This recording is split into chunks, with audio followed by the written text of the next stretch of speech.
یقین جانے میں دیکھتا ہوں بعض اوقات جب لوگ نماز پڑھتے ہیں، نماز پڑھ کے اس طرح اٹھتے ہیں، حالانکہ چند منٹ لگاؤ، چند منٹ۔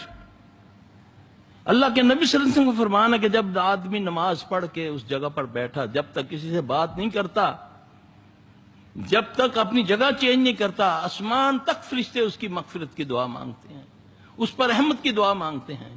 کتنی دیر لگتی ہے آیت الکرسی پڑھتے ہوئے؟ کتنی دیر لگتی ہے اخلاص فلق ناس پڑھتے ہوئے؟ کتنی دیر سبحان اللہ والحمدللہ ولا الہ الا اللہ پڑھتے ہوئے لگتی ہے دیر؟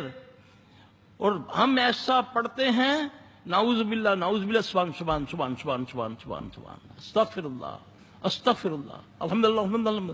میں کیا پڑھیا جی، پڑھ لیتا جی، عادت پئی ہوئی پرانی۔ اللہ اکبر، ایک بار دل سے سبحان اللہ کہہ دو، ایک بار دل سے سبحان اللہ ایک بار کہہ دو۔ محمد صلی اللہ علیہ وسلم کا فرمان ہے، زمین و آسمان تیری بھری ہوئی ہے بدیوں سے، تیرے گناہوں سے اللہ معاف کر دیتا ہے۔ ایک بار سبحان اللہ کہہ دو، ایک بار۔ اتنی بے رخی، پھر دعا بھی نہیں مانگتا۔ اتنی تکبر ہے کہ اٹھتا ہے، رومال جھاڑتا ہے، ادھر رکھتا ہے، پھلانگتا ہوا نکل جاتا ہے۔ جا کر دوست باہر کھڑا ہے، سگریٹ وہ پی رہا ہے، گانے وہ گاڑی میں لگے ہوئے ہیں، اس کے انتظار میں اس نے السلام علیکم ورحمۃ اللہ، السلام علیکم ورحمۃ اللہ، کھڑا ہوا، چھلانگ لگائی باہر جا کر اس کے ساتھ، گانے اس کو باتیں کر رہے ہیں اس کے ساتھ۔ جس نے اس کو دینا ہے اس کو اتنی دیر رکھ دی۔ اللہ اکبر کبیرہ، اندر مر چکا ہے ہمارا، ہم نے مانگنا چھوڑ دیا۔ اللہ کے بندو، جب تم نے کتنا بڑا عمل کیا ہے، التجا کرو، یا اللہ میں نے یہ نماز پڑھی ہے یا رب العالمین، اس کو قبول کر لے۔ التجا کر، اللہ اس کو قبول کر کے، یا رب العالمین میرا فلاں معاملہ ہے، اللہ تو اس کو ٹھیک کر دے، میری بیٹی کا معاملہ ہے، میری بہن کا معاملہ ہے، میرے جانور کا معاملہ ہے۔ اور مانگ تو صحیح، اور رونا نہیں آتا، رونے والا منہ بنا لے اللہ کے بندے ہیں۔ لیکن اتنی پڑھا، پھر وہ الفاظ نبی پاک صلی اللہ علیہ وسلم نے فرمایا 100 بار جو سبحان اللہ پڑھتا ہے اس کو پتہ کتنا ثواب ہوتا ہے؟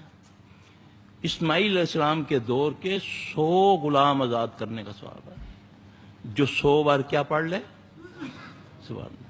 اور ہمارا پڑھنا، جان چھڑانا، آیت الکرسی بغیر اعوذ باللہ کے، سلام پھری، اگر کسی کو اللہ نے توفیق دے دی چلو آیت الکرسی پڑھنے کی، سلام پھیرنے کے بعد نہ اللہ لا الہ الا اللہ، نہ اعوذ باللہ پڑھا۔ اللہ کا حکم ہے فَإِذَا قَرَأْتَ الْقُرْآنَ فَاسْتَعِذْ بِاللَّهِ مِنَ الشَّيْطَانِ الرَّجِيمِ، اللہ کہہ رہا جب تم قرآن پڑھنے لگو تو اعوذ باللہ پڑھ لیا کرو۔ ایک میں نے تجربے میں دیکھا، اعوذ باللہ کے بغیر آیت الکرسی پڑھو جن کو کچھ نہیں ہوتا۔ جب ہم دم کرتے ہیں اعوذ باللہ پڑھ کے آیت الکرسی پڑھو، دیکھو اس کا حال کیا ہوتا ہے۔ لیکن پڑھنے کے لیے میرے بھائی، میری زبان، میری آنکھوں، میرے کانوں میں حیا ہونی چاہیے۔ میری زبان میں صحابی ایک آ کے عرض کرتا ہے، یا رسول اللہ صلی اللہ علیہ وسلم مجھے تعویذ دیں، تعویذ دور میں بھی ہوا کرتے تھے۔ رسول اللہ صلی اللہ علیہ وسلم کا تعویذ کیا ہے؟ ایک تھا نا مولوی مفتی کا تعویذ۔ اللہ کے نبی صلی اللہ علیہ وسلم نے فرمایا کل، کہہ دے اللہم انی اعوذ بک من شر سمعی، من شر بصری، من شر لسانی، من شر قلبی، من شر منی۔ اب یہ 5 چیزوں کے شر سے بچنا ہے، پھر یہ میری قبول ہوگی اعوذ باللہ من الشیطان الرجیم۔ ورنہ تو پڑھتا جائے، یہ اوپر آتا جائے گا تیرے، کیونکہ نہ میرے پیٹ میں، نہ میری آنکھوں میں، نہ میرے کانوں میں، آنکھیں زنا کرتی ہیں، رسول اللہ صلی اللہ علیہ وسلم نے فرمایا، کان بھی زنا کرتے ہیں، زبان سے بری بات، اس کا شر ہے، یہ نکلے گا، اس سے اللہ کا ذکر ہونا چاہیے۔ پھر یہ زبان، یہ کان، یہ آنکھیں، یہ بھی گناہ ہے۔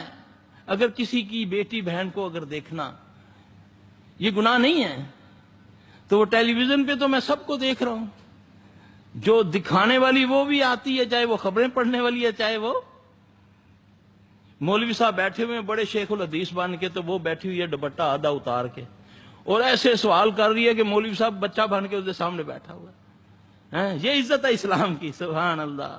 اللہ ہمیں محفوظ کر دے میرے بھائی مختصراً اللہ تبارک و تعالیٰ آپ کی زندگی ایمان میں برکت عطا فرمائے، اللہ ہماری آپ سب کی مصیبتوں کو دور فرما دے، اللہ جو کمیاں کوتاہیاں ہماری معاف فرما دے، یا رب ہم کمزور ہیں تو طاقت والا ہے، یا اللہ ہماری اصلاح فرما دے۔ میرا بھائی یہ چند باتیں جو ہیں یقین جانے اللہ میری آپ کی اگر مجھے سمجھ آ جائے یا آپ کو، تو ہمارے سارے معاملے حل ہو جائیں گے۔